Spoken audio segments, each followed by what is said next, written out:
guys, maiba tayo. Meron nga pala akong itatanong sa inyo. Siguro maraming mga OFW dito kagaya ko na breadwinner. Tatanong ko lang po kung paano nyo na-handle yung lahat-lahat. Kasi ako, nagpapadala ako sa parents ko, nagpapadala ako sa pamilya ko.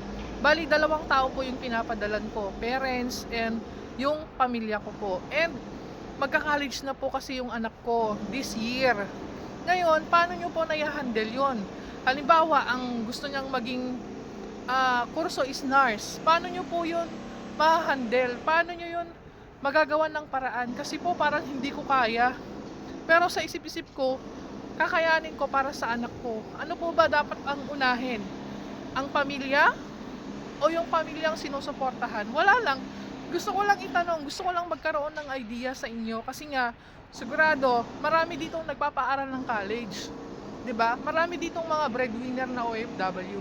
Wala lang, gusto ko lang tanungin, gusto ko lang makakuha ng mga magandang payo or i-motivate nyo ako kung paano ko kakayanin yung mga ganung bagay.